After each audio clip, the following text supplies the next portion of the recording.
Ego মানে হচ্ছে অভিমান। কারো যদি ইগো হয় ভগবান বলে আইগো, তোমার অভিমান থাকলে আমি তোমার কাছে থাকবো না। আচ্ছা মায়েরা কিছু মনে করবেন না, ভগবানের সবচাইতে বড় শত্রু আপনার শরীর কি বলুন তো? অহংকার। আপনি কীর্তন শুনতে শুনতে আপনার ভেতরে অহংকার জন্মে যাবে। আপনি সংসারে গাড়ি বাড়ি করেছেন, আপনার অহংকার জন্মে যাবে। যদি অহংকার জন্মে যায় তাহলে আপনার পতন কিন্তু অবশ্যম্ভাবী। আমি আপনাদের বলতে চাই, ছোট্ট করে শুনে নেবেন, কিসের অহংকার করছেন? আপনি কি জন্ম পেয়েছেন? আপনি জন্ম পান নাই, আপনার জন্ম দিয়েছে আপনার মা। আপনি যখন জন্ম পেয়েছেন আপনার নামটা কি আপনি নিজে রেখেছেন? বাড়ির কেউ রেখেছে।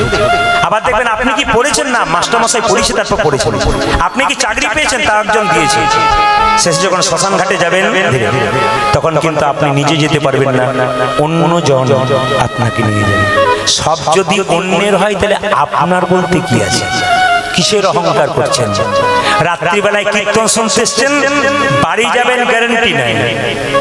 সকালবেলায় ঘুমোবেন, রাত্রিবেলায় ঘুমোবেন, সকালে চোখ খুললে আপনার সকাল হবে, আর চোখ না খুললে আপনার জীবনে পরকাল হবে। এমনও ব্যক্তি আছে রাত্রিবেলায় খেয়ে শুয়েছে, সকালবেলায় আর চোখ খুলে নাই, তার জীবনে পরকাল হয়ে গেছে। তাই বলবো, পদ্ম পাতার জল পরে টলমল, কখন কে চলে যায় কেউ জানে না। তাই যাবার আগে কিছু ভালো কাজ করুন যেন আপনার যাবার পথটা পরিষ্কার হয়। সবার কাছে আমার নিবেদন রইল, গালে হাত ছেড়ে দেবেন, শুধু মন দিয়ে শুনে নেবেন যে আপনার ধর্মের পথটা আপনি পরিষ্কার করুন। কেউ আপনার পাপের ভাগ নেবে না, আপনি পাপ করবেন, ভাগ নেবে না কেউ। কেন বলুন তো? দস্যু রত্নাকর পাপ করেছিল, স্ত্রীকে জিজ্ঞেস করেছিল, তুমি তো সহধর্মিনী, তুমি আমার পাপের ভাগ নেবে না? বলছে, আমি সহধর্মিনী, তোমার ধর্মের ভাগ নেব, সহপাপিনী নই, তোমার পাপের ভাগ আমি নেব না। মা বাবাকে জিজ্ঞেস করেছিল, আমি চুরি ডাকাতি করছি, তুমি পাপের ভাগ নেবে না? বলে, ছোটবেলায় তোকে মানুষ করতে গিয়ে যদি আমাদের কোনো অন্যায় হয়, রোজগার করতে গিয়ে আমরা ভোগ করবো। এখন আমরা বুড়ো হয়েছি, তুই বড় হয়েছিস, যদি তুই কোনো অন্যায় করিস তুই ভোগ করবি, আমরা কেন করবো? তাই বারবার বলবো, সংসার চালানোর ক্ষেত্রে যদি কেউ কোনো অন্যায় করেন তার জন্য ভোগ কিন্তু সংসারে কেউ করবে না, আপনাকে নিজে করতে হবে। আপনি আগুনে হাত দেবেন কি জেনে দিন কি না জেনে দিন, আপনার কিন্তু হাত পড়বে। তাই বারবার বলবো, জীবনে চলার পথে কিছু ভালো কাজ করুন, আপনার জীবন সুন্দর হবে। মায়ের যে যেখানে বসে আছেন, আপনারা ভাগবত পড়েন, শ্রীমদ ভাগবত গীতা পড়েন, একটা সুন্দর উদ্ধৃতি আছে, সবাই শুনবেন। যোগক্ষেম বাহাম মাহাম। মায়েরা, যোগক্ষেম বাহাম মাহাম একটা কথা আছে, দেখবেন, অনন্যশ্চিন্তমাং যে জনা পর্যুপাসতে তেষাং নিত্যবিচিন্তনাং যোগক্ষেম বাহাম মাহাম। এইদিকে তাকাবেন, এই শ্লোকটা একদিন জগন্নাথ মিশ্র, তিনি ব্রাহ্মণ, তিনি দেখছেন ভগবান নাকি ভক্তের, এটা কি করে সম্ভব? ভগবান ভক্তের বোঝা বয়, তা কি করে সম্ভব? ভক্ত তো ভগবানের প্রসাদ নিয়ে যায়, ভগবান কি করে বোঝা বইবে? একটা তার দিয়ে, তার মায়েরা লোহার তার দিয়ে ওই শ্লোকটা কেটে দিয়েছিল। যখন কেটে দিয়েছিল, জগন্নাথ মিশ্র ভিক্ষা করতে গেল, সবাই তাকাবে, ভিক্ষা করতে গেল, কি দেখছো? জগন্নাথ মিশ্র ভিক্ষা করতে গেল, স্ত্রী বলছে, না না ওখানে না, স্ত্রী বলছে, কি দেখছো? মানে বইটাতে কি দেখছো? বলছে, দাগ দিয়ে কেটে দিলাম, কারণ ভক্তের বোঝা ভগবান বইতে পারে না। সঙ্গে সঙ্গে ভিক্ষা করতে গেল, একটা বিরাট জঙ্গলের মধ্যে, গাছের গর্তের মধ্যে চুপচাপ রয়ে গেল। 3 দিন বৃষ্টি হচ্ছে। জগন্নাথ মিশ্রের স্ত্রী চিন্তা করছে, কি আমার স্বামী এলো না। আর স্বামী কি চিন্তা করছে? 3 দিন ধরে ঘর থেকে বেরিয়েছি, আমার স্ত্রী খেতে পাচ্ছে না। স্বামী স্ত্রীর সম্পর্কটা এরকম হবে, কিরকম? চোখ এবং কি চোখ এমন হাতের মতো, চোখ কান্দবে, হাত জল মুছিয়ে দেবে, আর হাত ব্যথা পাবে, চোখ কি করবে? জোরে বলুন। চোখ কাঁদবে, হাত মুছিয়ে দেবে, আর হাত ব্যথা পাবে, চোখ কাঁদবে। এরকম সম্পর্ক যদি হয়, বড় বড় পণ্ডিতরা বললো স্বামী স্ত্রীর সম্পর্কটা ঠিক। জগন্নাথ মিশ্র চিন্তা করছে, আমার স্ত্রী খেতে পায় নাই, আর স্ত্রী চিন্তা করছে, আমার স্বামী 3 দিন কোথায় গেল, কান্নাকাটি করছে ভগবানের মন্দিরে ঘরে বসে বসে। মায়েরা সবাই তাকান, 3 দিন যখন আসে নাই, 3 দিন পরে বৃষ্টি যখন কমে গেল, তার স্বামী মনে মনে ভাবলো, এবার এক কাজ করে ভিক্ষায় যায়, আমার স্ত্রী কদিন খাই নাই, ভিক্ষা করে যা পাই নিয়ে চলে যাব। আর স্ত্রী যখন ভগবানের ভজনা করছে আর কাঁদছে স্বামীর জন্য, তখন দুটো ছেলে, মায়েরা, কালো একটা সাদা একটা, কালো রঙের ছেলে একটা পরিষ্কার ছেলে, দুটো বোঝা মাথায় করে নিয়ে মা আছো বাড়িতে। দেখুন, কে কোনদিন মা হতে না পারলে তার যে কি কষ্ট, যে মা হতে পারে নাই তার যে কি কষ্ট, কেউ যদি তাকে মা বলে তার অন্তর কেঁদে ওঠে। মা আছো বাড়িতে? কে বাবা তোরা আমায় মা বলে ডাকলি, কি চাস? দেখো, তোমার স্বামী জগন্নাথ মিশ্র ওই বৃষ্টিতে আসতে পারে নাই, মিথ্যা কথা বলছি, কিন্তু রাজার বাড়িতে ছিল 3 দিন ধরে। আর রাজার বাড়িতে 3 দিন ধরে থাকার ফলে কি হয়েছে না, রাজা পুজো পাঠ করিয়েছে। বললো, জগন্নাথ মিশ্র বললো, এক কাজ করো, আমার বাড়িতে আমার স্ত্রী 3 দিন ধরে খাই নাই, তুই প্রসাদ খাই দে। বাবারি বাবারি, হরে কৃষ্ণ। খুব খারাপ লাগে আমার। কীর্তন চলবে, গল্প করবেন কেন? অনেক মানুষ অসুবিধা হচ্ছে, তারা চিৎকার করছে, বুঝতে পারছেন আপনি যে আমি কেন করছি। খুব সাবধান থাকতে হয় কীর্তন শুনতে। সবাই লক্ষ্য করুন, জগন্নাথ মিশ্র পাঠিয়ে দিয়েছে গো, আমার স্বামী পাঠিয়ে দিয়েছে। হ্যাঁ হ্যাঁ, পুজো করছে তো। কোথায়? ওইখানে রাজবাড়িতে। বাহ বাবা, কি সুন্দর ছেলে তোরা দেখতে। এক কাজ কর, আমি তো মা হতে পারি নাই, তোদের করে বসে খাওয়াবো, তারপর আমি খাবো। মা, আমরা স্নান না করে খাই না। আরে স্নান করে নে। যেই না ছেলেটা, কালো ছেলেটা যেন জামাটা খুলেছে, অমনি পিঠে দেখলো একটা বিরাট লাল দাগ। এ কি রে, তোর পিঠে এত বড় দাগ কেন? জানো, তোমার স্বামী জগন্নাথ মিশ্র বিশ্বাস করে না আমরা এগুলো আনতে পারবো। আমি যে বোঝাটা বই আনতে পারবো, তোমার কাছে এটা বিশ্বাস করে নাই। তোমার স্বামী না লোহা দিয়ে আমাকে আঁচল দিয়েছে, ওই জন্য আমার এখানে জ্বালা করছে। দাঁড়া, আসো, আমার স্বামী আসুক, তারপর দেখাচ্ছি মজা। তোরা খা বাবা। দুজনকে যত্ন করে খাইয়েছে। বারান্দায় যখন দুজন বিশ্রাম নিচ্ছে, তার স্ত্রী যখন জগন্নাথ মিশ্র স্ত্রী সেবা পাচ্ছে, ভাবছে আমার স্বামী পেয়েছে রাজবাড়িতে। সেবা যখন পাচ্ছে, বেরিয়ে দেখলো দুটো বালক আর নাই। যখন দুটো ছেলে নাই, হাহাকার করে কাঁদতে কাঁদতে অজ্ঞান হয়ে গেল। স্বামী ফিরে এসে বলো, কই গো? ও, বুঝতে পেরেছি তুমি 3 দিন খাওনি তো, এই জন্য তুমি অজ্ঞান হয়ে গেছো। আচ্ছা আচ্ছা, আমি খাবার। কি গো, তুমি জানছো না? যখন জেগে বসেছে তখন বলছে, আমি যাদেরকে দেখলাম তারা কই? আমি যাদেরকে দেখলাম। আরে কাদেরকে দেখলে তুমি? দুজন এসেছিল গো, তুমি নাকি রাজবাড়িতে পুজো করছিলে, তাদের কাঁধে দুটো বোঝা চাপিয়ে দিয়েছিলে, তারা আনতে পারছো না বলে একটা ছেলে কালো রঙের, তার পিঠে তুমি এত বড় দাগ দিয়েছো, ওটা পিঠটা লাল হয়ে গেছে। এত পাষণ্ড তুমি। কি গো, আমি কাউকে মারতে পারি? হ্যাঁ, দেখানো তো। ভক্ত নাকি ভগবানের, ভগবান নাকি ভক্তের বোঝা বইতে পারে না, তার জন্য তুমি নাকি তাকে মেরেছো। চৈতন্য হয়ে গেল জগন্নাথ মিশ্র, আছাড় খেয়ে পড়ল গোবিন্দের চরণে বাড়িতে। প্রভু, আমি ভুল আর করবো না। ভক্ত সত্যি, ভগবান সত্যি ভক্তের বোঝা বইতে পারে। মায়েরা, ছেলে যদি না খেয়ে থাকে, মা কি কখনো খেতে পারে? রামকৃষ্ণদেব মাকে বলতো, মা খা, মা খা। মা খেত না, আগে তুই খা, তারপর না তুই খা, তবে খাবো, না তুই খা। বারবার খাওয়া নিয়ে ঝগড়া হতো। এরকম সম্পর্ক তৈরি হবে, তবে তো ভগবান আপনার হাতে খাবে। চোখের জলে কেউ যদি ভগবানকে ভজনা করতে পারে। জগন্নাথ মিশ্র কেঁদে কেঁদে বলছে, আমি আর দাগ কাটবো না। হাজার হাজার সাপের মধ্যে একটা সাপের মাথায় কি থাকে? মণি থাকে। সেই সাপে যখন অন্ধকারে বসে থাকে, মণির আলোতে কত পোকামাকড় আসে, সাপে বসে বসে সেই পোকামাকড় খায়। এখানে তত্ত্ব বলল, কোন ভক্ত যদি কোনোদিন ভগবান রূপ মণিকে হৃদয়ে মাঝে রাখতে, তবে ভগবান ভক্তকে নিজের হাতে খাওয়াতে পারে না। আপনাদের বলে রাখি, এখানে যারা কীর্তন শুনতে এসছেন, অনেকে ঠাকুর, অনুকূল ঠাকুরের শিষ্য আছেন। ঠাকুর অনুকূল চন্দ্র প্রেমময় বলেছেন যে মেয়েদের পেটে বাচ্চা এলে 3টে নিয়ম পালন করতে। অনেকগুলো আছে, তার মধ্যে 3টে আমি প্রধান বর্ণনা করি যে 3টে কি কি। কোনো মেয়ের পেটে বাচ্চা থাকলে প্রথম ঠাকুর বললেন যে তাকে তুলসী মন্দিরে জল দিয়ে পরিক্রমা করতে হবে। দ্বিতীয় কি, বড় বড় মহাপুরুষকে প্রণাম করতে হবে। ঈশ্বরচন্দ্র বিদ্যাসাগর, রবীন্দ্রনাথ ঠাকুর, প্রণাম করতে হবে। কেন? মনোবিজ্ঞানীরা বললেন, যদি পেটে বাচ্চা থাকলেন মহাপুরুষের ছবি থেকে প্রণাম করে, তাদের ভাবটা কিছুটা সন্তানের মধ্যে বড়, কিছুটা বড়টাই। এই জন্য মায়েদের কিছু কাজ আছে। একটা কথা বলে রাখি মায়েরা, সাধুগুরু বৈষ্ণব দেখলে আপনাকে প্রণাম করতে হবে। আপনি যত নত হবেন, আপনার সন্তান কৃষ্ণ ভক্ত হবে। আমি এমনি চঞ্চল হতে পারেন, আপনার ছেলে কৃষ্ণ ভক্ত হয়ে গেল কি করে? আপনার পেটে যখন বাচ্চা ছিল, তখন আপনি কৃষ্ণ নাম করেছেন, একটু ভক্তি করেছেন বলে আপনার সন্তান ভালো হয়ে গেল। আপনি পরিবর্তন হন, দেখবেন আপনার জীবন সুন্দর হয়ে যাবে। অনেক মেয়েদেরকে দেখেছি আমি, কলকাতা একটা আসলে গান করতে গিয়ে দেখেছি, একটি মেয়ে প্রতি বছর ওখানে কীর্তন শুনতে আসে। আমি পরপর 7 বছর গান করে এসেছি, তো 5 বছর ধরে দেখলাম মেয়েটা গান শুনছে, আধুনিকা মেয়ে, এমন পোশাক পরে আসে আধুনিকের মতো, কিন্তু আসলে সামনে বসতে হবে। তো এই গত বছর গিয়ে দেখলাম, চমকে গেলাম, মেয়েটা নামাবলী নিয়েছে, তিলক নিয়েছে, সবকিছু নিয়েছে, ভক্তি হয়ে বসে আছে। আমি জিজ্ঞেস করলাম, আচ্ছা আপনার এই পরিবর্তন কি করে? বলছে, দাদা আমার ছেলে কৃষ্ণ ভক্ত হয়েছে, মাছ মাংস ডিম কিছু খায় না, খালি হরিনাম করে, পড়াশোনাতে খুব ভালো। আমার মনে হলো আমার ছেলে ছেলে যদি মাছ মাংস না খায় তা আমি মা হয়ে কি করে খাবো? আমার ছেলে তিলক নেই, হরিনাম করে স্কুলে ফার্স্ট হয়, আমার গোবিন্দের কৃপা আছে, তা আমার ছেলের জন্য আমি পরিবর্তন হয়ে গেলাম। ওই জন্য মায়েদেরকে বলবো, মা প্রথমে মনে রাখবেন আপনার ছেলে যে কৃষ্ণ ভক্ত হয় আপনি কত গর্ব করে বলতে পারবেন, আমি চোরের মা নয়, আমি ডাকাতের মা নয়, আমি কৃষ্ণ ভক্তের মা। সবাই কৃষ্ণ ভক্তের মা, কৃষ্ণ ভক্তের বাবা হন, দেখবেন আপনার জীবন সুন্দর হয়ে যাবে। শুনতে পারবেন, চমকে যাবেন। চাণক্য পণ্ডিতের বড় বড় জ্ঞানের কথা আছে। চাণক্য পণ্ডিত যখন খুব ছোট ছিল, মায়ের কোলে বসেছিল, তখন একজন জ্যোতিষ বলেছিল, আচ্ছা মা তোমার ছেলে না রাজা হবে। মায়ের আনন্দ হয় যদি সে শুনতে পায় আমার ছেলে রাজা হবে। চাণক্য তুই রাজা হবি, আমায় ভুলে যাবি না তো? চাণক্য বললো, মা রাজা হবো কেন? জ্যোতিষ বলেছে সামনের দাঁত দুটো বড়, ওইগুলো দেখে বলেছে তুই রাজা হবে।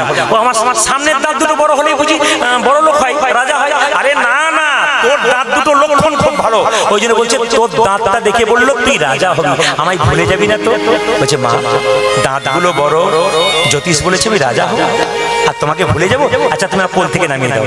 যখন মা নামিয়ে দিয়েছে, দূর থেকে একটা পাথর কেনে চাণক্য পণ্ডিত তার দাঁতগুলোকে ভেঙে দিয়েছে। গড় গড় করে রক্ত পড়ছে।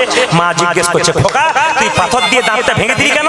বলছে মা দাঁত দুটো বড়, তার জন্য রাজা হবো, আর রাজা হলে তোমায় ভুলে যাবো।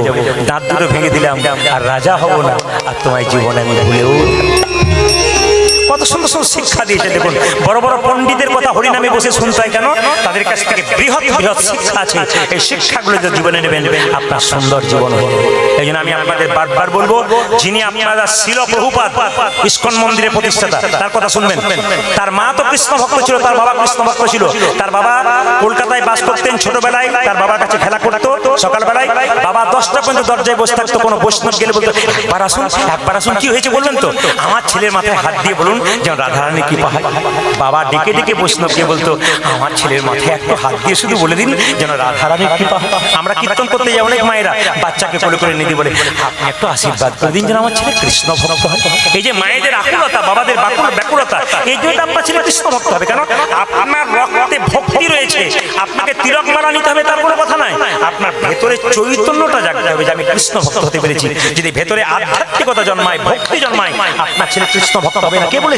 শুধু ভক্তিটা আপনাকে জন্মাতে হবে। আপনার নাতি নাতনি সবাই শিখতে পারবে, আপনাকে আচরণ দেখে শিখবে। তাই শিল প্রভুপাদের বাবা তাকে এরকম ভাবে তৈরি করেছিল। আজকে শিল প্রভুপাদ বিশ্ববিখ্যাত হয়ে গেল। মায়েরা, মধু দেওয়ার নিয়ম নয়।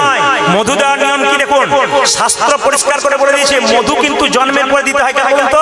ছেলে জন্ম নিয়ে কান্নাকাটি করে চুপ করে না, ওই জন্য মধু দিয়ে মা কান্না বন্ধ করে। মধু দিতে হয় কখন? আতুর ঘর থেকে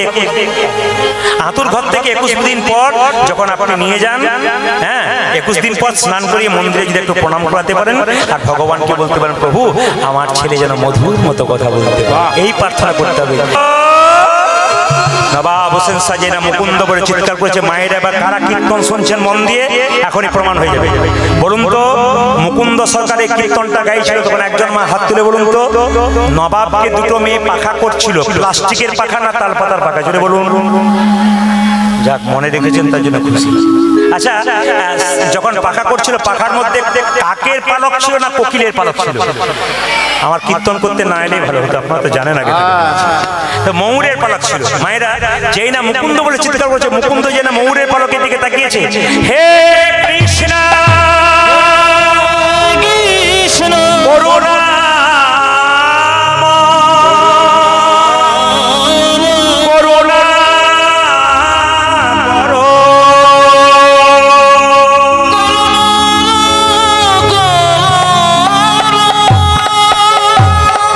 সরকার যেই না ময়ূরের পালকের দিকে তাকিয়ে কৃষ্ণ দেখতে পেয়েছে। এখানে কেউ আছে? একটু জল হবে? খাবার জল হবে? কারো কাছে খাবার জল হবে? অনেকে বোতল দেখাচ্ছে না, আপনাদের কাছে। নবাব জিজ্ঞেস করছে কারো কাছে জল, কে আছে একটু জল নিয়ে এসো তো। মুকুন্দ সরকার অজ্ঞান হয়ে গেছে, যে না মাথাতে জলটা দিয়েছে সামনে মুকুন্দের জ্ঞান ফিরে গেছে। নবাব জিজ্ঞেস করছে, মুকুন্দ কি তোমাকে যখন পিছু ডাকলাম তুমি আমার দিকে তাকিয়ে অজ্ঞান হয়ে গেলে কেন? মুকুন্দ মনে মনে ভাবছে, তুমি তো মুসলমান, আমি তো হিন্দু, কৃষ্ণ অনুরাগের কথা কি করে জানি? জীবনে কাউকে মিথ্যে কথা বলিনি, আজ একটা মিথ্যে কথা আমি বলবো।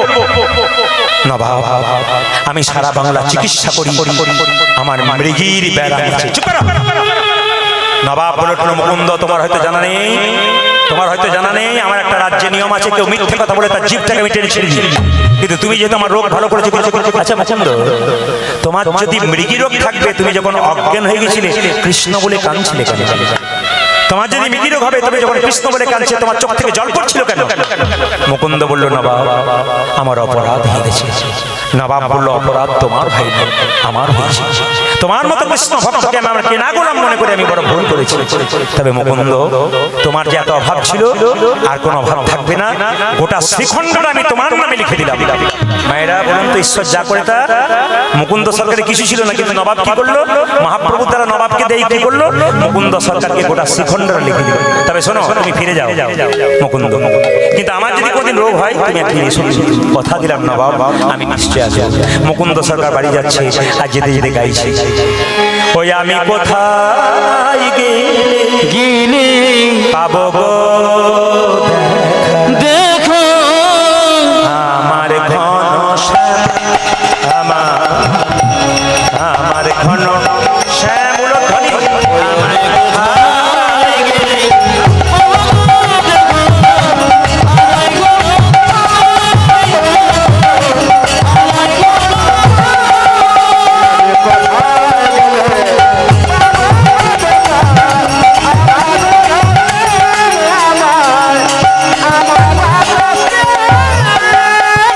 কোথায় আমার কৃষ্ণ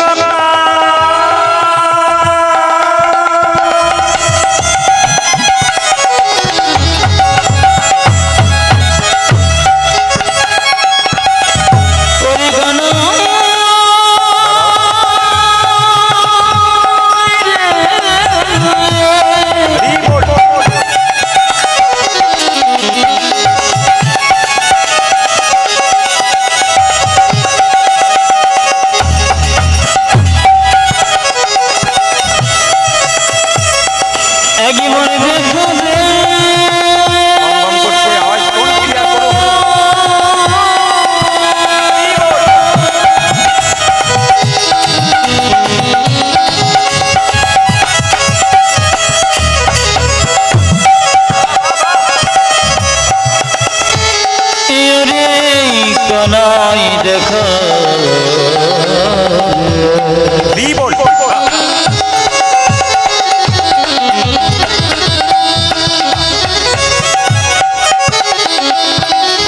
ওরে কানাই রে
এসেছি আমি বহুদিন পর স্ত্রীর কাছে এসছে।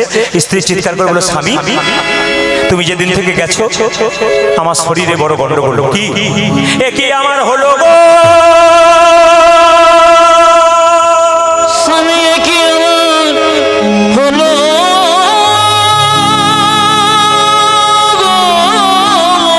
আমার সর্বাঙ্গ যেন জ্বলে যায়, আমার সর্বাঙ্গ যেন জ্বলে আমার হলো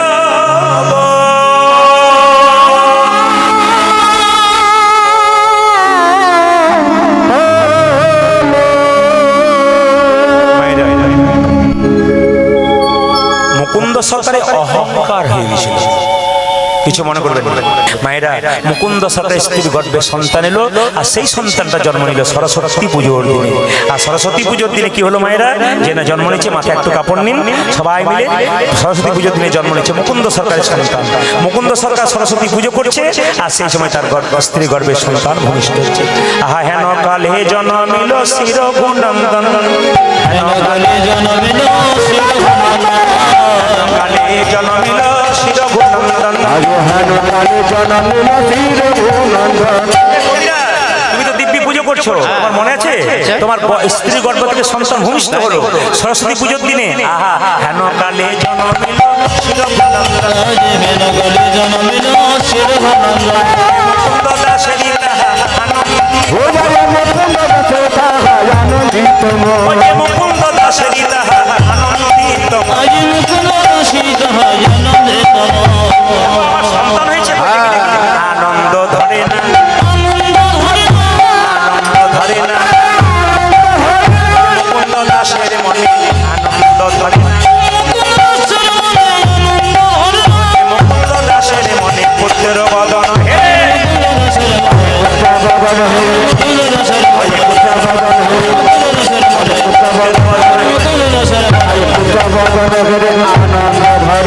মুকুন্দ দাসের আজ আনন্দিত। বাচ্চা জন্ম দিলে মুখে কি দিন? নিম পাতা না বেল পাতা? অনেকে ভাবছে নিম পাতাও দিন না বেল পাতা দিই, কি দেন? মধু। আচ্ছা কিছু মনে করবেন না, মধু কেন দেন বলুন তো? বাচ্চা নাকি মিষ্টি মিষ্টি কথা বলে, বড় হয়ে বলে চুপ করো, চুপ করো, চুপ করো। দেখবেন মা কিছু বলতে গেলে চুপ করে বলো। আবার কিছু মনে করবেন না, আমি মেদিনীপুরে এক জায়গায় গান করছি, তো ভদ্র মহিলা বলছেন আমার বাড়িতে আপনাদেরকে বাসা রাখলাম, আমার ছেলে কিন্তু পড়াশোনা করছে, কিছু মনে করবেন না, আমার ছেলে না খুব মন দিয়ে পড়ছে। বললাম কোনো অসুবিধা নেই, এদেরকে বললাম একবার চুপ করে থাকো, ওর পরীক্ষা আছে। আমি জানলার ফাঁক দিয়ে দেখছি মা বেগুন ভাজা আলু ভাজা করছে, ছেলে পরীক্ষা দিতে যাবে, আরও মোবাইলে দিব্যি গেম খেলছে। কিছু মনে করবেন না, আপনি যে যেখানে বসে আছেন খুব মন দিয়ে শুনবেন। সন্তানকে তৈরি করতে গেলে আমাদের রামকৃষ্ণ পরমহংসদেব বলেছেন, বাচ্চার মনটা হচ্ছে কচি বাঁশের মতো, যেদিকে বাঁকাবেন সেদিকে বাঁকবে, বাঁশ মোটা হলে আর বাঁকার চান্স নেই। তাই আপনি মা বাবা হয়েছেন, আপনার সন্তানকে শিক্ষা দেওয়ার সময় এটাই। আবার চাণক্যদেব কি বলেছেন দেখুন, 5 বছর পর্যন্ত বাচ্চার কোনো দোষ দেবেন না। 5 থেকে 5 বছর পর্যন্ত খেলবে, পড়বে, ভাঙবে, কিচ্ছু বলবে না, কিন্তু 5 থেকে 15 বছর পর্যন্ত শাসনের চোখে রাখবে ছেলে মেয়েকে। যখনই 16 পেরিয়ে যাবে, পুত্রা মিত্র বদা চড়ে, ছেলে মেয়ের সঙ্গে বন্ধুর মধ্যে। আমার কথা নয়, কার কথা? চাণক্য পণ্ডিতের কথা। বলছে মধু কেনার তো পয়সা আছে, কিন্তু সরস্বতী পুজোর দিনে জন্ম হলো, মধু কেনার জন্য দোকানগুলো তো বন্ধ হয়ে গেছে, মধু দেবো কি করে? এক কাজ করো, মধু নাই বা কিনে পেলাম, দুই কানে শোনাই মধুর হরিনাম, দুই কানে শোনাইল মধুর হরিনাম, হরিনামে শোনালো, হরিনামে শোনালো, হরিনামে শোনালো, হরিনামে শোনালো, হরিনাম শোনালো। যে না হরিনাম শোনালো, দুই কানে শোনাইল হরিনাম, দুই কানে শোনাইল হরিনাম, দুই কানে শোনাইল মধুর হরিনাম। মায়েরা কালী পুজোর দিনে না দুর্গা পুজোর দিনে বাচ্চা জন্ম নিল? জোরে বলুন, কি পুজোর দিনে জন্ম নিল? হ্যাঁ, এরা শুনতে পাই 2-4 জন একে ওকে জিজ্ঞেস করছে, বলো, বলছে তুই কেন বলুন তো, কাম দেয় নাই। এইদিকে দেখবেন লোকে যদি পুকুর ঘাটে যদি মেয়েরা যায়, কি বলছে একবার শুনুন তো, তারপর দেখাচ্ছি, তখন কাম দেখবেন, হ্যাঁ তখন কানের কি জোর, না শুনতে বলে শুনতে পারে। আর হরিনাম শুনতে গিয়ে দেখবেন খালি এদিক ওদিক তাকাবে, কেন কি পুজো করেছিল? কালী না দুর্গা, ঠিকই বলছে, কিছু একটা বটে। এক জায়গায় আমি কীর্তন করতে গেছি, তো দান লীলা করেছি, তো আমি যখন সকালবেলায় যাচ্ছি গাড়ি থেকে, তো মেয়েরা বলছে কালকের পালাটা খুব ভালো করেছে। বলে কি পালা করেছে দিদি, আমার ঠিক মনে নাই। বলছে ধান পালা না গম পালা কি একটা করলো। দান বুঝতে পারে, ধান বুঝতে পেরেছে, ও বিষয় বুঝেছে, কিন্তু পালা বুঝতে পারে নাই। পালা তো হয় না, লীলা হয়। আপনার মন দিয়ে শুনবেন, লীলা শুনতে পাবেন। কোন দিন জন্ম নিল বলুন? সরস্বতী পুজোর দিনে তো দুই কানে শোনালো মধুর হরিনাম। এই দেখুন, মা সরস্বতীর চরণে প্রার্থনা করে বললো, আশীর্বাদে করো, আশীর্বাদে করো। আপনার ছেলের জন্য বাবার মন্দিরে কি বলবেন? চাকরি হোক, ডাক্তার হোক, ইঞ্জিনিয়ার হোক, আর তিনি কি বললেন? আশীর্বাদে করো, যেন ভাগবতে পড়তে পারে, ভাগবতে পড়তে পারে, আশীর্বাদ করো,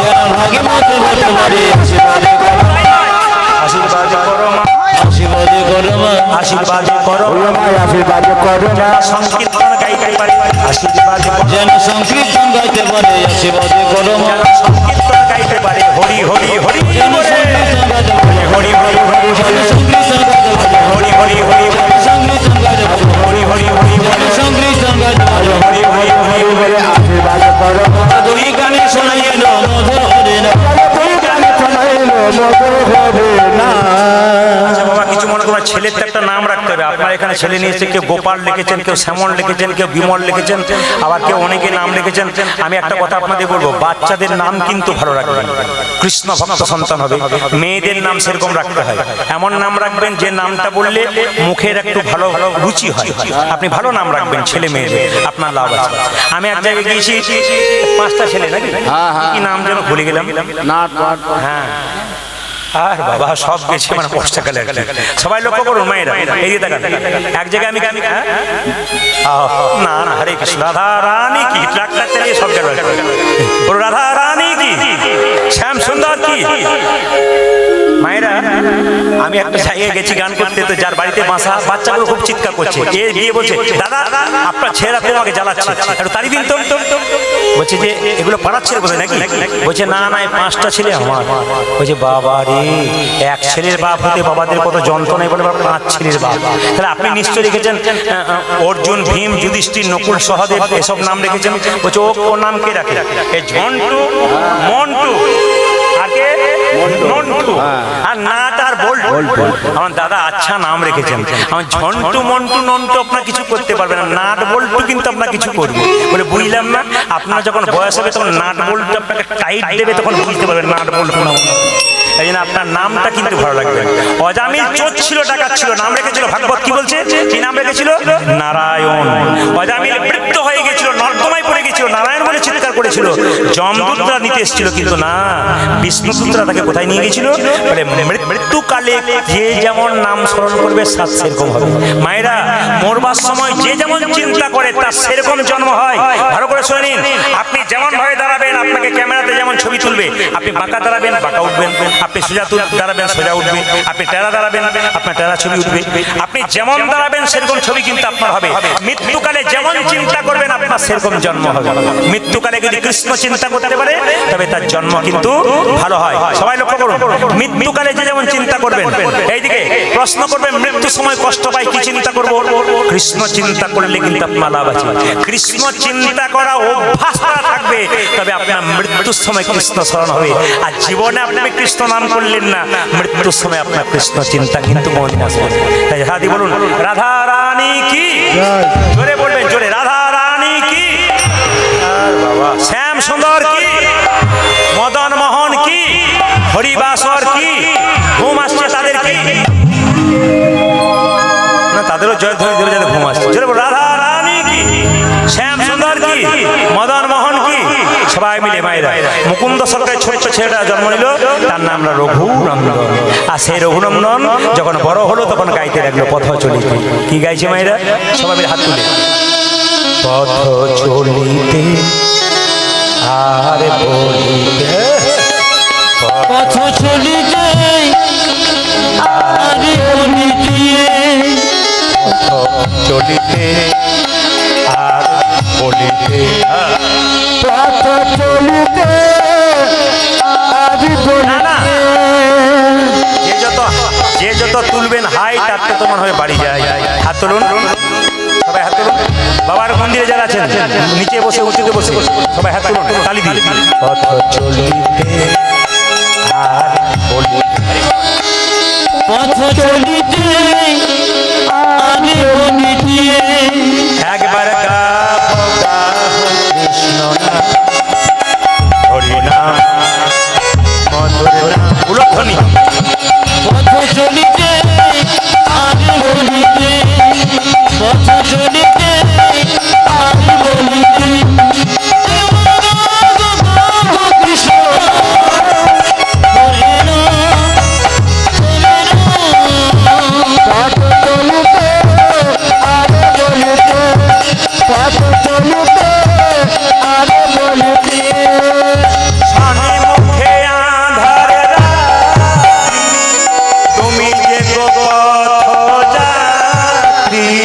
আজ সম্মুখে আঁধারের রাত্রে তুমি যে অগো পথ যাত্রী।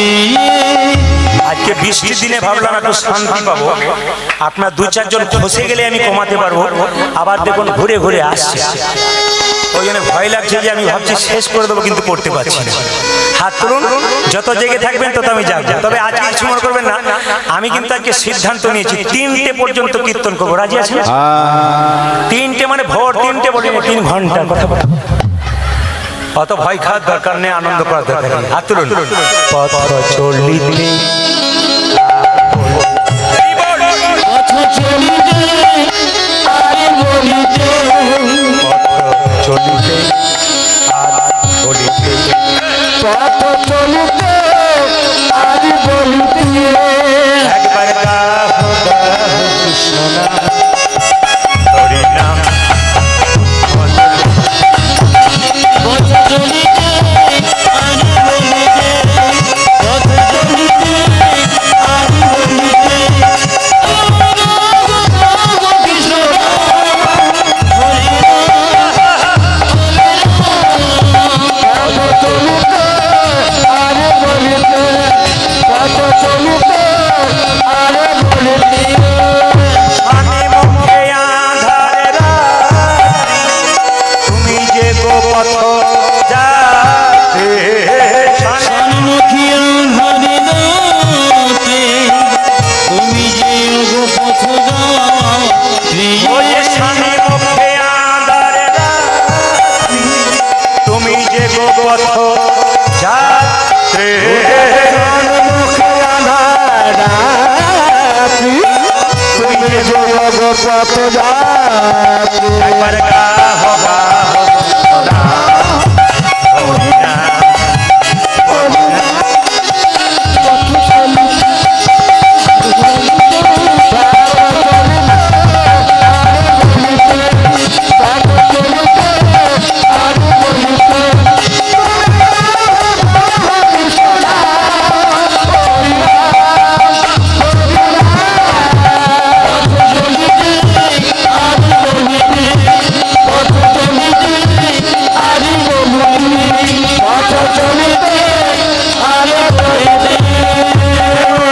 রানী কি, শ্যাম সুন্দর কি, মদন মোহন কি, হরিবাসর কি। আচ্ছা বেশ, ছোট্ট রঘুনন্দন জন্ম নিল, এবার নাড়ু খাওয়া। তার আগে বলে রাখি, ছোট্ট রঘুনন্দন আস্তে আস্তে বড় হলো, আর তার বাবা গোপীনাথের পুজো করছে, আর ছোট্ট রঘুনন্দন খেলা করছে। সবাই তাকান, একটু মাথায় কাপড়টা নেবেন, সবাই পরাজরে বসবেন। হরে কৃষ্ণ। সবাই মাথায় কাপড়টা নেবেন, বাবু হয়ে বসবেন। মুকুন্দ সরকার গোপীনাথকে নাড়ু খাচ্ছে, আর রঘুনন্দন পাশে খেলা করছে। মামা অন্তর মন্দির মন্দিরে তুমি জাগো জগো আমার কাছে নিবেদন রইল, পরাজয় বসুন। সবাই ভক্তি করে এতক্ষণ ধরে কীর্তন শুনছেন, একবার ভক্তি করে চঞ্চলতা ধরুন। মামা অন্তর মন্দির মন্দিরে তুমি জাগো জগো মদন কৃষ্ণ গোপাল গোপাল মদন কৃষ্ণ গোপাল। উলধ্বনি সবাই। বাবা অন্তর মন্দিরে জগো জগো মদন কৃষ্ণ গোপাল গোপাল মদন কৃষ্ণ গোপাল। যা শেষ হলো তা সফল হলো, এই জায়গাটা শুনবেন। মামা অন্তর মন্দিরে জাগো জাগো মদন কৃষ্ণ গোপাল গোপাল মদন কৃষ্ণ মামা অন্তর মন্দিরে যাব যাব মদন কৃষ্ণ গোপাল গোপাল মদন কৃষ্ণ গোপাল লয়েরা এসব রাজা লয়ে রাধা বামে এসব রাজধামে লয়েরা এসব রাজধানে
কীর্তন শুনতে এসছেন দাদা ভাইরা পেছনে বসে আছেন, সামনে বসে আছেন, ইউটিউব ফেসবুকের মাধ্যমে দেখতে পাচ্ছেন। বাবা আমি যে মন্ত্র বললাম তো মন্ত্রের দরকার নেই। আরে শোন তুই পুজোটা কর। বলে পুজো করবো? বলে হ্যাঁ তোর হাতে দেখবি ভগবান খাবে। আমার হাতে খাবে? হ্যাঁ রে মায়েরা, বাচ্চাকে যেমন বোঝাবে সে বুঝবে। ছোট্ট 5 বছর বাচ্চা তো তোর হাতে। আচ্ছা বাবা কার হাতে খেয়েছিল? ভক্ত প্রহ্লাদের হাতে, ধ্রুবের হাতে। তোর হাতে খাবে? ভক্ত প্রহ্লাদের হাতে খেয়েছিল? হ্যাঁ রে ধ্রুবের হাতে খেয়েছিল। হ্যাঁ বললাম তো। যাক কাজ কর, এই কিছু নাড়ু নিয়ে তোর মায়ের কাছ থেকে নিয়ে আয়, থালাটা পরিপূর্ণ করে আজকে পুজোটা কর। আমি ওই ছেলেটা বাবাকে চিকিৎসা করে ফিরে আসবো, দেখবো তুই কেমন পুজো করেছিস। মায়েরা সবাই লক্ষ্য করুন, ছোট ছোট ছেলেটি মায়ের কাছে গিয়ে বলছে মা গো আমায় কিছু নাড়ু দাও আমি পুজো করব। মা তখন বলে তোরা বাপ বেটা মিলে যা খুশি তাই করেছিস, মন্ত্র জানিস তুই পুজো করবি? বাবা বলেছে তো মন্ত্রের দরকার নেই, শুদ্ধ মনের দরকার। সঙ্গে সঙ্গে মা রেগে একটা নাড়ু দিয়ে বলছে তোরা বাপ বেটা মিলে যা খুশি তাই করে। মা যখন যে না নাড়ুটা দিয়ে দিয়েছে মা, অমনি ছোট ছোট ছেলেটা মন্দিরে ঢুকে বলছে ওগো গোপীনা বাবা তোমাকে সুন্দর সুন্দর মন্ত্র বলি। এই জায়গাটি শুনলেন গোপের মেয়ে, কিন্তু আমি তো ছোট ছোট বালক, আমি মন্ত্র জানি না। ওগো গোপীনা আমার বয়স মাত্র 5 বছর, আমি তো মন্ত্র জানি না। তুমি নাকি ভক্ত প্রহ্লাদের হাতে খেয়েছিস, তুমি নাকি ধ্রুবের হাতে খেয়েছিস। ওগো গোপীনা মায়েরা ছোট ছোট প্রসাদের থালাটা নিয়ে 5 বছরের ছেলে নাড়ুটাকে নিয়ে গোপীনাথের মন্দিরে বলছে ওগো গোপীনাথ ঘনশ্যাম। জায়গাটি খুব প্রেমের জায়গা। আপনারা যেমন আমি দেখতে পাচ্ছি কেউ চোখ ঢুল ঢুল করছিল, কিন্তু সে আবার তাকাচ্ছে কেন? বাক্যের দ্বারা, কথার দ্বারা মানুষ চুপ করে যায়। আপনারা সবাই লক্ষ্য করবেন, ইউটিউবের মাধ্যমে আপনারা কীর্তন শুনছেন, দেখবেন খালি কথাই শুনতে পারবেন, আপনারা কীর্তন শুনতে পারবেন কেন? এই ছেলেগুলো যারা ক্যামেরা করছে তারা ঝুলন পূর্ণিমা, রাখি পূর্ণিমা, একাদশী এগুলো দেবে, কিন্তু দেখবেন গানগুলো দেয় না। এতে অনেকের মনে ধারণা হয়ে থাকে যে হয়তো প্রদীপ বাবু বোধহয় কথাই বলেন, কিন্তু আপনারা বুঝতে পারছেন লীলা ছাড়া কথা কোনোদিন বের হয় না। লীলার ছোট ছোট ছেলেটি গাইছে একবার সবাই ভক্তি করে ওগো গোপীনাথ ঘনশ্যাম। প্রেম করতে গেলে আপনাকে প্রেমিক হতে হবে মায়েরা। ভগবানের প্রতি প্রেম করতে গেলে আপনাকে প্রেমিক হতে হবে। আপনি মন যদি এক করেন আপনি শান্তভাবে ভগবান হয়ে যাবেন। ছোট্ট ছেলেটি গাইছে আপনার সবাই শুনে ওগো গোপীনাথ ঘনশ্যাম, ওগো গোপীনাথ ঘনশ্যাম। উলধ্বনি গোপীনাথ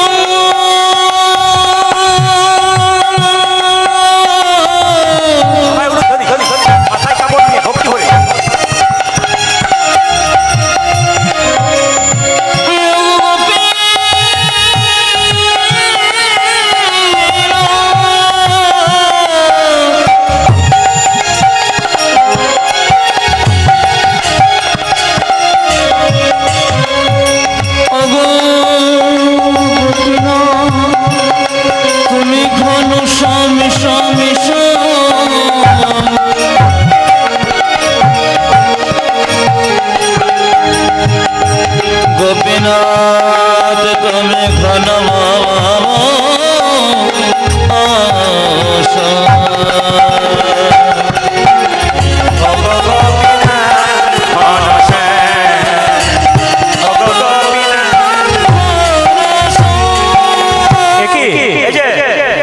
নাড়ু খাবে না? তুমি নাকি প্রহ্লাদের হাতে খেয়েছো। বয়স কতকে লক্ষ্য করবেন, বয়স মাত্র 5। আপনাদের জ্ঞান হওয়া দরকার। 5 বছর সেই গোপীনাথের মন্দিরে কথা বলতে পারে, আমরা কি করবো একটু অনুভব করবেন। ও বুঝতে পেরেছি গো, তুমি নাড়ু কেন খাচ্ছ না?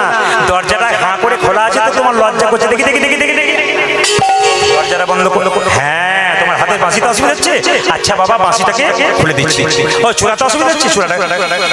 এবার গোপীনাথ তুমি নাড়ু খাও। বারবার পাথরের গোপীনাথকে ধরে ছোট ছোট রঘুনন্দন ছোট ছোট ও গো গোপীনাথ, কত আকুল ডাক ডাক। রামকৃষ্ণ দেবকে একজন ছেলে জিজ্ঞেস করেছিল, ঠাকুর তুমি যে মা মা বলো, মা কি দেখতে পাও? বলে হ্যাঁ রে। মা কি তোমার হাতে খায়? বলে হ্যাঁ খায়। কই আমার হাতে খায় না যে? ডাকার মতো ডাকবি, দেখবি মা খায়। বলে আমি তো বুঝতে পারি না কেমন ডাকটা খাই। রামকৃষ্ণ দেবের এই ছেলেটাকে ধরে গঙ্গা জলে ডুবিয়ে রেখেছে। যখন কিছুক্ষণ পর ওঠালো তখন বলছে, হ্যাঁ রে, তোকে যখন জলে ডোবালাম তোর ভেতরটা কেমন করছিল? ঠাকুর আকু পাকু আকু পাকু করছিল। এই বুঝি প্রাণ। ও মাকে ডাকতে গেলে মন যদি তোর এরকম আকু পাকু করে, মাকে না দেখা দিয়ে থাকতে। গোপীনাথ তুমি না, তুই পড়লাতে। ও বুঝতে পেরেছি গো, বুঝতে পেরেছি। বাবা তোমাকে চন্দন দেয়, বাবা তোমাকে ফুল দেয়, বাবা তোমাকে তুলসী পাতা দেয়। কিন্তু ও গো গোপীনাথ, বাবা তোমাকে তুলসী পাতা দেয়, ফুল দেয়, চন্দন দেয়। আমার তো তুলসী পাতা কাছে নাই, তবে সাধুগুরু বৈষ্ণবের মুখে শুনেছি, যদি কারো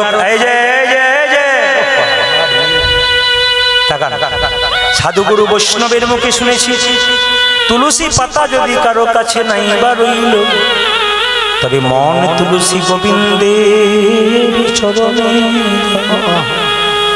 যদি কারো কাছে চন্দন নাই বা রইল, ও গো গোপীনাথ,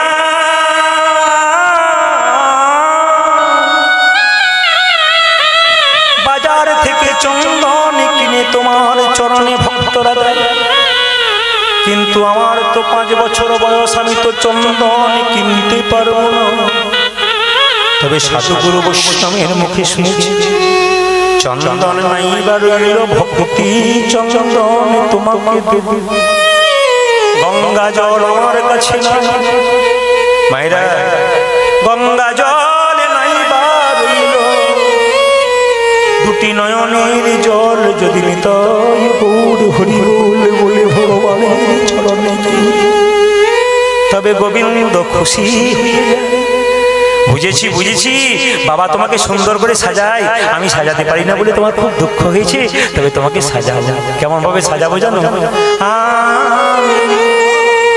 সাজাবো তোমার, শুনবেন, মোহন সাজে আশা ছিল বড়,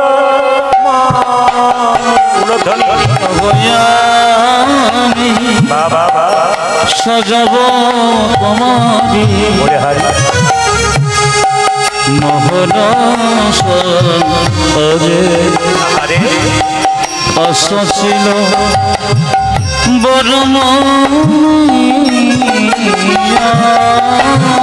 আমি সাজাব তোমাদের মোহন সাজে, আশা ছিল বড় আমি সাজাব তোমারে মোহন সাজে, আশা ছিল মনে মনে সাইয়া ভক্তি চন্দ্র মন কুসুম দিব তোমার চরণ মিশাইয়া আমার ভক্তির চন্দন কুসুম দেব তোমার শ্রীচরণ মিশাইয়া আমার ভক্তি চন্দন মনে কুসুম দিব তোমার শ্রী চরণ মিশাইয়া আমার ভক্তি চন্দন মন কুসুম দেব তোমার শ্রীচরণ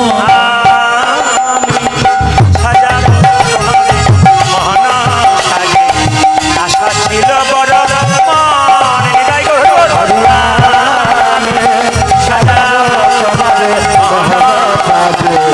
আশা ছিল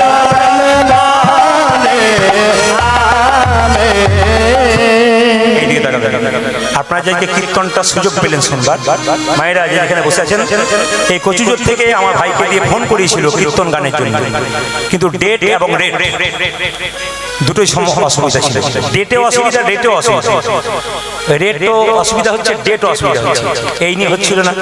তা কচুজোরের ভক্তদের মনে মনে একটু প্রার্থনা ছিল, একটু শুনতে পারলে ভালো হতো। শিবু আমাদের জামাই হয় আর আমাদের পিউ হয় আমার বোন, আর সে অনুযায়ী এখানে যারা বসে আছে আমার আত্মীয় স্বজন, আমার মেয়েও আছে, আমার ভাইয়েরা আছেন, সবাই আছে। হ্যাঁ, তো আপনাদের কাছে নিবেদন রইল যে যেখানে বসে আছেন আপনারা ওনার মায়ের আশীর্বাদ স্বরূপে কীর্তনটা শুনতে পেলেন। আর আমাকে আমার বোন যখন বললো, দাদা তোমাকে কিন্তু গাইতেই হবে, যখন ডেটটা ফাঁকা আছে, তা আমি কথা দিলাম ঠিক আছে আমি যাবো, নিশ্চয়ই। তা অফ সময় বলে আমার সঙ্গে ওনার দুটো সম্পর্ক আছে। আগেকার সম্পর্কে আমার দিদিমা হচ্ছে, এই সম্পর্কে তো আমার মা হচ্ছে। তো যাই হোক, মা দিদি মা দুটো মিলিয়ে শিবু আমাদের জামাই হচ্ছে। সেই হিসেবে একটা মানে কি বলবো, তার ইচ্ছাতে মায়ের ইচ্ছাতে আপনারা কীর্তন গান শ্রবণ করতে পারলেন এবং এতক্ষণ ধরে আপনারা বসে আছেন। আচ্ছা, আপনারা কি বাড়ি যাবেন না ঠিক করেছেন নাকি, না কি বলছেন, বাড়ি যাবেন না? তাহলে উঠতে বলি কি বাড়ি যাবেন না আপনারা? যাবেন যাবেন যাবেন যাবেন। তাহলে আর একদিন আমি গেয়ে দিয়ে যাবো, আপনারা ওই রেটটা দিয়ে দেবেন, কোনো অসুবিধা নেই। যে রাধা রানী শ্যাম সুন্দর, বেশ ঠিক আছে। আবার পরে জোরে বসুন সবাই, যে এখানে বসে সবাই লক্ষ্য করে যে এখানে বসে।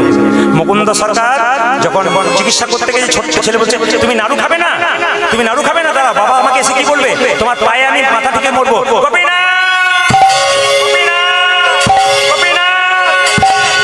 রক্ত আর চোখের জলে মন্দির ভেসে যাচ্ছে, রক্ত আর চোখের জলে মন্দির ভেসে যাচ্ছে। আপনারা মন্দিরে ভগবানের কাছে কাঁদেন, কিন্তু ছোট ছোট 5 বছরের ছেলে পাথরের গোপীনাথের পায়ে বারবার মাথা টুকছে, গোপীনাথ গোপীনাথ গোপীনাথ। রক্ত আর চোখের জলে মন্দির ভেসে যাচ্ছে। পাথরের গোপীনাথ বলছে, রঘুরে লোকে আমায় সোনার থালায় রূপোর থালায় পায়েছে, তোর মতো চোখের জলে এমন করে আমায় কেউ ডাকে না। শুধু চোখের জল নয়, তুই রক্ত দিয়ে আমার চরণ ধুয়ে দিবি। তোর হাতে যদি একটা নাড়ু না খাই, আমার যে গীতাতে প্রতিজ্ঞা রবে না। আমি যে গীতাতে বারবার বলেছি, পত্রং পুষ্পং ফলং তয়ং যো মে ভক্ত ব্রজচ্ছতি তদহম পরিতমস্মানি প্রদাত। যদি মায়েরা, ভগবান নিজের মুখে বলছে, যদি তোমার কাছে ফুল দেয়, ফুল থাকে ফুল দেবে, ফুল না থাকলে পাতা দেবে, পাতা না থাকলে জল দেবে, জল না থাকলে চোখের জল দেবে। আমি যে আরো গীতাতে প্রতিজ্ঞা করেছি, মায়েরা এই যে দেখাবেন, আরো গীতাতে প্রতিজ্ঞা করেছি, যে আমাকে যেমন ভাবে ভালোবাসে আমি তাকে তেমন ভাবে ভালোবাসি। ওরে রঘুরে, তুই চোখের জলে রক্ত দিয়ে আমার চরণ ভাসাইয়ে দিবি। এই দেখে তোর হাতে আমি নাড়ু খাবো। পাথরের গোপীনাথ স্বয়ং পাশ থেকে হাত বাড়িয়ে বললো, রঘুনন্দন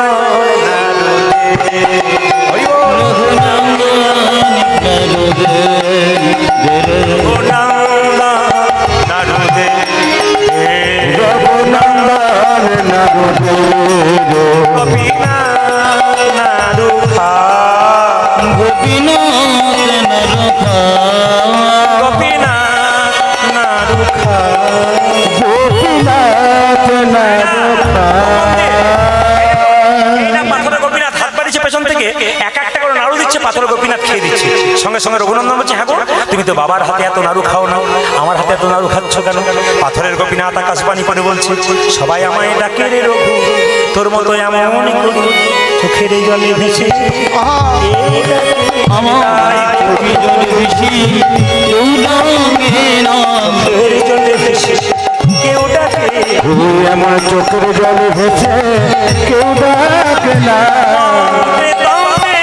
সবাই চোখের জলে ভেসে কেউ ডাকে আমি মন্ত্রে তন্ত্রে সবাই এমন চোখের জলে ভেসে কেউ ডাকে সবাই আমার চোখের জলে ভেসে কেউ ডাকে সবাই আমার চোখের জলে ভেসে কেউ ডাকে না চোখের জলে ভেসে কেউ ডাকে না তুমি সব নাড়ু খেয়ে নিচ্ছ। দেখুন বাচ্চা ছেলেরা ভগবানের সঙ্গে কথা বলছে, আপনারা কথা করবেন না। যে যেখানে কথা করছেন তাদেরকে নিবেদন রইল, বাচ্চা ছেলে 5 বছর বয়সের ছেলে ভগবানের সঙ্গে কথা বলছে, আপনারা শুনতে পাচ্ছেন, আর নিজে কথা বললে অপরাধের ভাগী হতে হয়। সবাই তাকান কি বলছে দেখুন। তুমি তো সবার হাতে নাড়ু খেয়েছো, আমার হাতে খেয়েছো, এতগুলো নাড়ু তুমি যদি খেয়ে নাও, বাবা আমাকে বলে প্রসাদ কই আমি দেবো কি করে? তুমি একটা প্রসাদ করতে রাখো, বলছে না একটা নাড়ু দে তুই আমার হাতে। যেই না গোপীনাথকে নাড়ু দিয়েছে, গোপীনাথ বলছে এই নাড়ুটা আমি খাবো না, এটা তোকে দেবো। বলছে না আমি খাবো না, ওটা প্রসাদ করবো। বাবা এসে প্রসাদ চাইবে, বলছে না তোকে খাওয়াবো। জোর করে পাথরের গোপীনাথ রঘুনন্দনকে নাড়ু খাই। কিছু মনে করবেন না মা, ভক্ত যদি ভগবানকে ডাকে, ভগবান ভক্তের খাবারের ব্যবস্থা করে দেন। শুনে নেবেন, আমি খাবো না খা বলছি, গোপীনাথকে জোর করে রঘুনন্দনকে খাইয়ে দিয়েছি। হ্যাঁ গো গোপীনাথ, সব প্রসাদ তুমি খেয়ে নিলে, থালা ফাঁকা হয়ে গেল, এখন কি করব? আমার বাবা এসে প্রসাদ চাইবে। সবাই তাকান, যেই না মায়ের মা মা কি হয়েছে রে আজকে, জানো মা কি হয়েছে? গোপীনাথ সব কি বললি? গোপীনাথ সব প্রসাদ খেয়েছে? হ্যাঁ গো আজকে মিথ্যেবাদী কোথাকার, তুই সব খেয়ে নিয়েছিস, আমি তো বুঝতে পারছি তুই খেয়ে নিয়েছিস। এক থালা নাড়ু দিয়ে বললো যা চলে যা, নয় তোর বাবা বাবা কি করবে? যেই না ছোট্ট ছেলেটা দৌড়ে আসছে মন্দিরে এক থালা প্রসাদ নিয়ে, তার বাবা চিকিৎসা করে ফিরছে। আসিয়া মুকুন্দ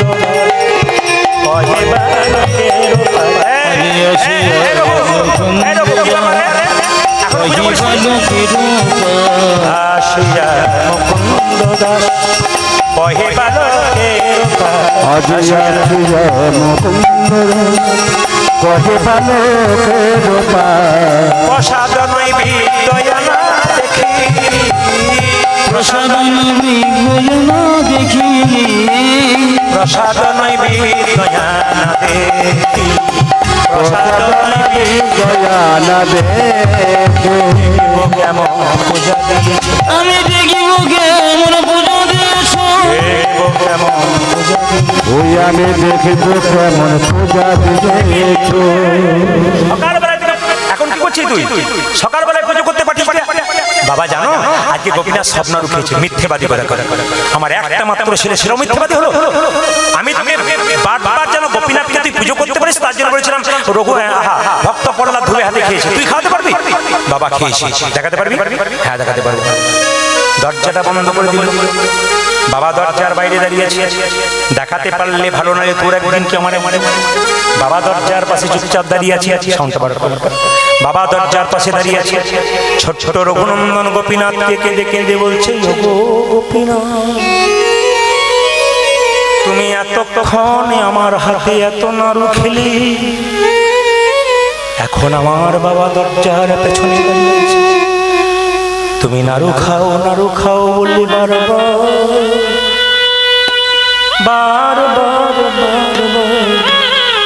বারবার পাথরের গোপীনাথের কাছে কাঁদছে। পাথরের গোপীনাথ, পাথরের গোপীনাথ নিশ্চল হয়ে দাঁড়িয়ে আছে। ছোট ছোট দেখুন 5 বছরের বাচ্চা কৃষ্ণ কথা বলছে, ওগো গোপীনাথ, আমি জানি বাবার মুখে শুনছি, ভগবান যদি ভক্ত যদি ভগবানকে ভালোবাসে, ভগবান মাঝে মাঝে ভক্তকে পরীক্ষা করে দেখে। তবে এই জগতে যে পড়াশোনা করে তাকে পরীক্ষা দিতে হয়, যে পড়াশোনা করে না তাকে পরীক্ষা দিতে হয়। আমি শুনেছি সাধু মুখে রাধা রানী সংসার ছেড়ে তোমায় ভালোবেসেছিল বলে তাকে কলঙ্কিনী হতে হয়েছিল। আজ যদি তুমি নাড়ু না খাও, তবে আমার বাবা আমাকে কলঙ্কের বোঝা দেবে। ওগো গোপীনাথ,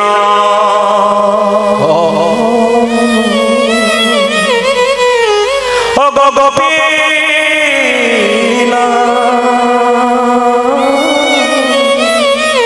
আকুল ভাব দেখুন নাড়ু খাও নাড়ু খাও পেছন থেকে হাত বাড়িয়ে বলছে রঘুনন্দন নিতাই গৌর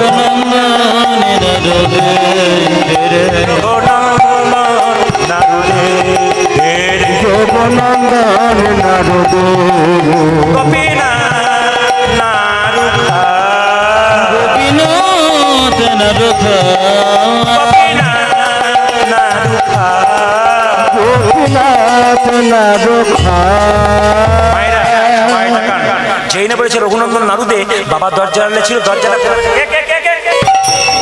যেই না মন্দিরে ঢুকেছি দেখতে পেল পাথরের গোপীনাথ নাড়ু খাচ্ছিল অর্ধেকটা খেয়েছে রঘুনন্দনের বাবা যেই না দরজাটা খুলেছে মুকুন্দ সরকার দেখছে অর্ধেকটা পাথরের নাড়ু হয়ে গেছে আমি আপনাদের বলেছিলাম যে পাথরের নাড়ু কেন অর্ধেকটা পাথরের নাড়ু হয়ে গেছে রঘুনন্দন কেঁদে কেঁদে বলছে হ্যাঁ গো গোপীনাথ আমি দেখতে পাচ্ছি তুমি নাড়ু খাচ্ছ কিন্তু বাবা দেখতে পাচ্ছে পাথরের নাড়ু কেন পাথরের গোপীনাথ বলছে শুনে যান এই জগতে মানুষ বলে সবার জন্ম হয় কিন্তু মানুষ সবাই হয় মনুষ্যত্ব যার ভেতরে আছে বিবেক যার ভেতরে আছে সে মানুষ হয় বাকি কেউ মানুষ হয় না তাকাবেন আমাদের সবাই মানুষ রূপে জন্ম নেয় বিবেক যার নাই মনুষ্যত্ব যার নাই মুখের ভাষা যার ঠিক নাই মুখের মধ্যে প্রেম যার নাই গোবিন্দের প্রতি ভক্তি যার নাই তার কোনদিন গোবিন্দের কৃপা নয় এই জন্য মায়েরা আগে এই জায়গাটা ভালো করবেন সব ঠিক থাকবে আপনার বচন শুদ্ধি তো জগৎ সবাই লাভ হয়ে যাবে আর আপনার বচন যদি খারাপ হয় একটা কথা আপনি ভালো করে বলবেন মানুষ শুনবে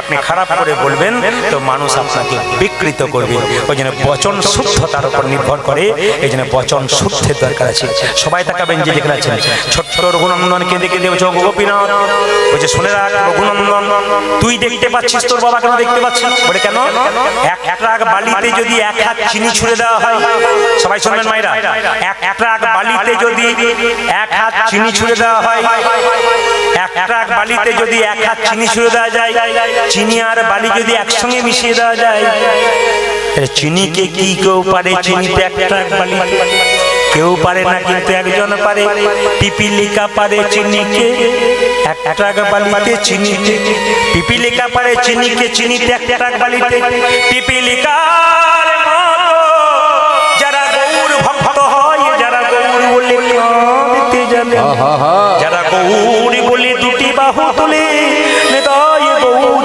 হরি হরি বলে হরি বল হরি তাদেরই প্রেম মায়েরা সবাই লক্ষ্য করুন ওই যে তুই এক কাজ কর শাস্ত্রে সব জায়গায় লেখা আছে পিতার পুণ্যে পুত্রের উদয় কিন্তু আজকে আমি সেই শাস্ত্রের নিয়ম ভেঙে বললাম পাথরের গোপীনাথ বলল পুত্রের পুণ্যে পিতার উদয় হয় তুই তোর হাতটা তোর বাবার মাথায় দে তোর বাবা দেখতে পাবে আমি নাড়ু খাচ্ছি যেই না ছোট্ট ছেলেটি বাবার হাতে মাথায় হাত দিয়েছে উনি কি দেখলো অদ্যপি খণ্ডপুরে অর্ধনারু আছে করে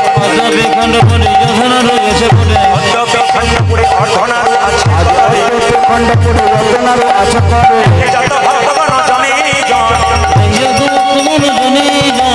একে যত ভগবান জনে জন আরে যত ভক্তগণ জানো জানে বজের মদন যে শিরগুলো নাচে বজের মদন যে শিরগুলো নাচে আরে দেবের মদন আছে চিরগুণ নামতে উদ্ধব দশরস ভনে ভন উদ্ধব দশরস ভনে ভন আরে উদ্ধব দশরথ বনে বনে আজ মিলন হলো রে মিলন হলো রে আপনারা শুনছেন যে মিলন হয়ে গেল তা উঠছেন না এখন উঠবেন না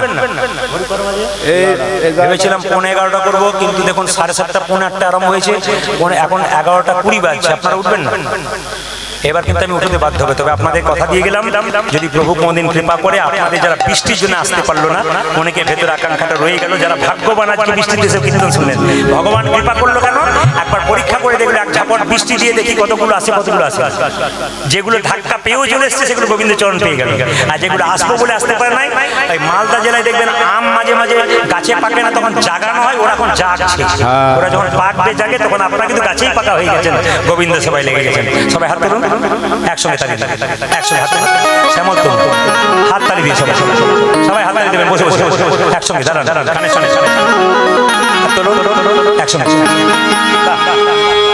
ধ্বনি ধ্বনি ধ্বনি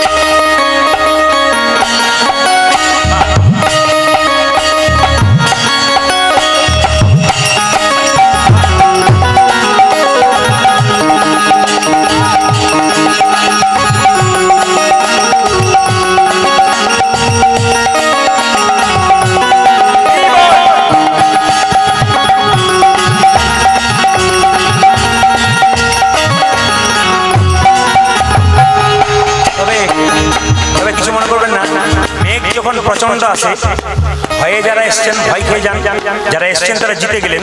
সেরকম প্রথম অবস্থায় ভয় খেয়ে গেছে, ও 1-1.5 ঘন্টা 2 ঘন্টা একবারে গন্ডগোল করেছে। শেষে কিন্তু বৃষ্টি থামার মতো ওর হাতও কিন্তু ভালো হয়ে গেছে শেষটাতে। প্রথমটা বড় গন্ডগোল করেছে, আমি বললাম ব্যর্থতার মধ্যে সাফল্যতা, আশীর্বাদ করি হাত আরো ভালো হোক, ভালো থাকো, সাউন্ড ভালো করবে, হাত ভালো চালাবে, তোমার নিশ্চয়ই সুন্দর হবে। সবাই হাত তুলুন, তালি তালি তালি তালি। ধ্বনি।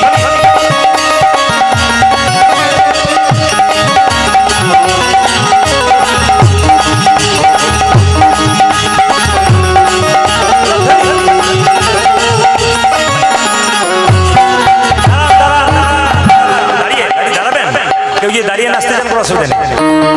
শ্যামল তনু যে হলো আবিরের লালা, আবিরের লালা, হোলি খেলেছে আমার ব্রজের গোপাল। সবাই উঠে তালি দিন।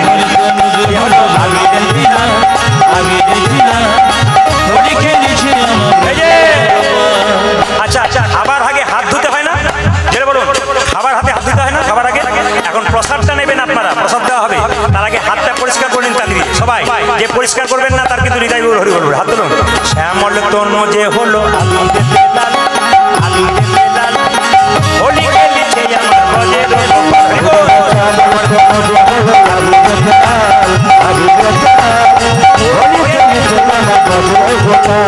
শ্যামল